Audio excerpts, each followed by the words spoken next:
I bow to all the seekers of truth. So far, we have been seeking so many other things.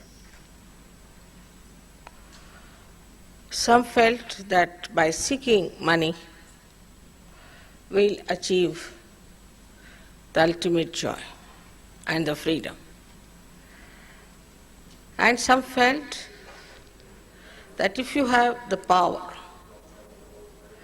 then you will be the Lord of this universe. Some felt that if I could be just concerned about my limited family, about my children,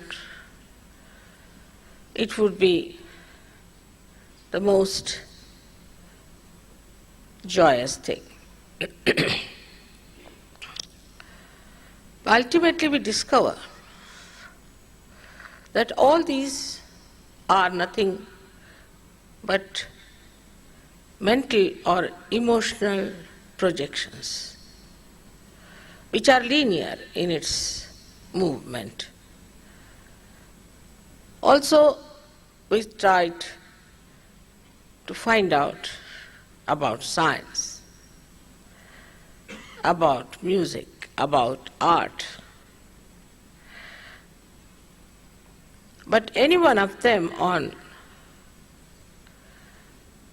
one side of our mental or emotional projection make us absolutely one-sided, or we can say they put us into imbalances.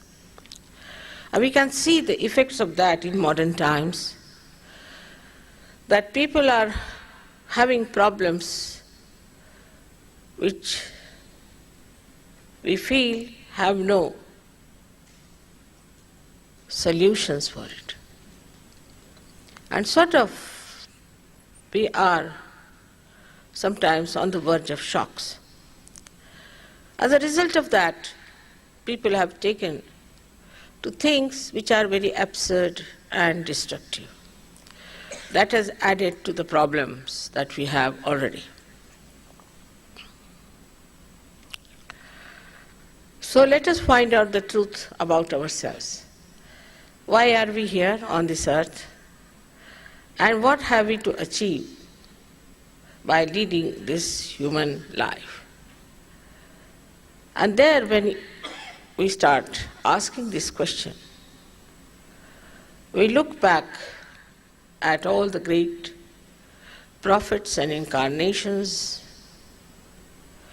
and try to understand why is it they never had these problems as we have, except that others tortured them and troubled them, killed them, poisoned them. They themselves were at peace with themselves and always thought of the benevolence of them, of others, and also of the whole collective.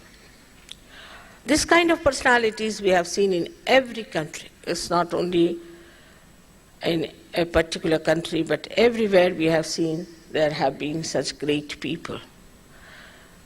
What was the basis? What was their speciality? Why were they higher than us? How could they see a greater vision? For that, I say, we have to seek the truth. And the truth is within ourselves. The truth is within us lies the spirit which is reflected in our heart, and that we have to bring that spirit into our attention. And the another truth is that all the living work, all the beautiful work of creation and also of our evolution, everything is done by a power which is called by different names, like in Quran they call it Ruh, in Bible we call it all-pervading power of God, in Sanskrit language, it is called as Brahma Chaitanya. In every scripture, it is described as a subtle energy which looks after us, which works out all that is living, which does everything that is important for us, everything that is vital. This energy exists. Now, when I say all these things to you, you need not take it up as the truth itself. But like scientists, you must keep your mind open. And whatever I am saying should be treated as if there is a proposition before you put, like a hypothesis that a scientist put in. Now, it is proved, if it is proved that you can feel this all-pervading power of God's love on your fingertips, on your central nervous, then you have to accept it as honest people. And if it exists, what can it do to us? What is the promise? And what do we get out of it? The first thing that happens to us when this self-realization takes place, through the awakening of our residual power, which we call as Kundalini, from the triangular bone of sacrum, that it passes through 6 subtle centers, which look after all our plexuses, all our ductless glands, emotions, everything. And the first outcome of this is that physically you feel all right. I must tell you that the other day in Perth, we cured 2 patients of AIDS. Very surprising.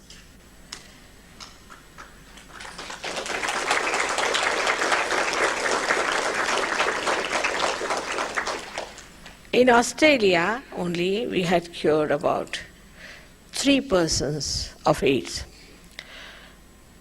Out of them, 1 is still surviving. And 2 of them had no willpower to overcome their habit. I think this habit is the strongest, because they get over all other habits like alcoholism, like drug addiction. They get over. I don't know why they couldn't get over this habit. And that's how one of them died and one of them is in a mess. They just can't get over it. I hope so and pray that the ones we have cured, their husband and wife, who looked so beautiful, would survive. I've told them you have to just keep your willpower afloat. So when this Kundalini rises, see the residual power placed in the sacrum bone. The sacrum is the word in Greek language means sacred, and also in Latin means sacred. That means the Greeks knew about it, that is a sacred bone. And pierces through the 6 subtle centers, ultimately piercing through the fontanelle bone area, which is a soft bone in our head. Thus, actualizing the experience of baptism. Like this instrument has to be connected to the mains, the human instrument has to be connected to the mains. And once it is connected to the mains, it just starts working. First of all, you start getting this power, which is the power which comforts us, cures us, the power that counsels us, because you reach the point of absolute truth. Like as you are looking at me, you can say that I am standing here before you with your eyes. In the same way, you can feel the all-pervading power on your fingertips, and you can decode it and can find out what's wrong with you and what's wrong with others. Secondly, it gives you a mental balance. Many people who have been suffering from mental troubles have been cured with Sahaja Yoga. It's nothing to do with me as such. It is your own. It just works out. It's a living process of the living energy of evolution, and this is the last jumping, or we can say the breakthrough. And there you are into that new realm which we call as the realm of divinity. Once you become a divine personality, you start developing another consciousness and another dimension in your awareness. Is the expansion of your awareness comes through, by which you become collectively conscious, which is described by Jung very clearly. That means you can feel another person on your fingertips, and you can feel yourself on your fingertips. That's how nobody is the other. You become collectively conscious. Now you'll be amazed, these people are Australians here who are singing these songs. It's very difficult. Comes from Sanskrit language and a little bit from Marathi also, which is another more difficult than Sanskrit in a way. And how clearly they're pronouncing. You'll be amazed that when we had English ruling us in India, to teach them one sentence, it used to take 1 year. And that too, when they pronounced, nobody understood. I remember we were sitting in the church when one pastor was giving a lecture or a sermon in Marathi language. And my grandma was sitting next to me. And she asked me, what language is he using? And this gentleman had gone into a thorough education of Marathi language, had passed many examinations, and this was the situation. But today I find Australians so beautifully singing, even Sanskrit songs they sing so well. So what has happened to them is that they have now become people of universal nature. And they can pick up any song. I have seen Indians singing English songs or say Italian songs, Spanish songs, all kinds of things they have picked up so fast in such a small little group. Some of them are only 1 year old in Sahaja Yoga. You can't imagine how their tongues become so subtle that they can pronounce all kinds of tongue twisters. And they are very peaceful people, very peaceful within themselves. Peace is your own. It is within you, which starts manifesting once you become a self-realized person. And you become a very satisfied person. The whole countenance, the temperament, everything changes. The face shines and the eyes glitter. It's something of a very unique nature that you become. But you are the glory, and it has to happen to you. Apart from this, so many things happen. I've seen that there are people who came to me and said, my children are hopelessly bad, they can't do well in the colleges and schools and things, and they are standing first. It's very surprising. Now in England, there's such a big rate of unemployment, but there is very hard to find an unemployed Sahaja Yogi in England. It's very surprising. They all just get employment.